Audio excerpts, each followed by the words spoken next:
डोंबिवली आणि गुढीपाडवा याबद्दल एक वेगळं महत्त्व आहे आणि त्यामुळेच डोंबिवलीकरांमध्ये गुढीपाडव्याच्या दिवशी एक वेगळा उत्साह संचारलेला आपल्याला दिसतो आणि हाच उत्साह शब्दबद्ध केलाय आमच्या प्रतिनिधी हिमाली मोहिते यांनी। गणेश मंदिर संस्थांच्या स्वागत यात्रेचं हे यंदाचं 17वं वर्ष।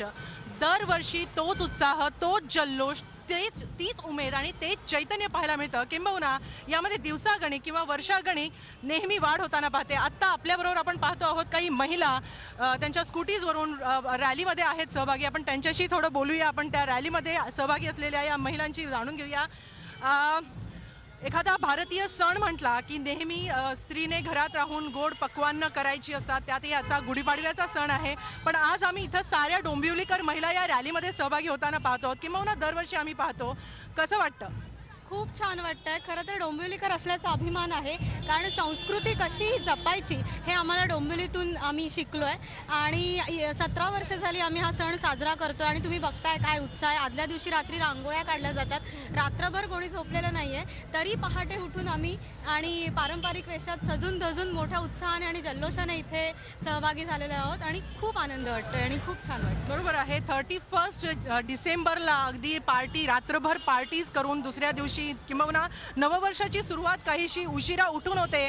पण ह्या हिंदू संस्कृतीचा हा गुढीपाडव्याचा सण जसं आता आपल्याला सांगितलेलं आहे, रात्रभर जागून तयारी करून आणि त्यानंतर आज सगळ्या त्याच प्रफुल्लित चेहऱ्यांनी या सगळ्या महिला इथं उपस्थित आहेत। आपल्याबरोबर आणखीन काही रॅलीमध्ये सहभागी झालेल्या महिला आहेत। कसं वाटतं आज गुढीपाडव्याच्या? खरं म्हणजे झी 24 तास कडून तुम्हाला सगळ्या डोंबिवलीकरांना खूप खूप शुभेच्छा।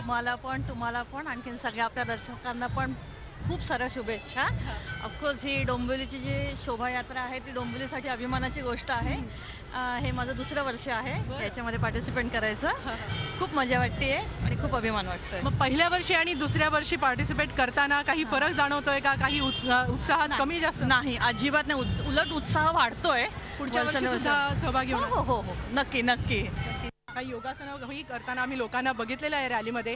काय वाटतंय, कसा प्रसार? खूपच छान आहे। योगाचा प्रचार तर व्हायलाच पाहिजे, कारण आज इतक्या वर्षानंतर मला वाटतं की जवळजवळ काय म्हणायचं आता की वेदकालापासून सुरू आलेलं शास्त्राला आज ह्याला दिन मिळालेला आहे की 21 जून हा आपण योग दिवस म्हणून साजरा करतोय। आणि त्या दृष्टिकोनातून आज नववर्षाच्या ह्याला आम्ही सगळेजण ह्या रॅलीमध्ये आहोत आणि योगासनं करतोय आणि नवीन नारी आज गाडीवरनं हा सगळा हे करते आहे, याचा खरोखरच अभिमान आहे आम्हाला। आणि सक्षमीकरणाच्या ह्या त्यांच्या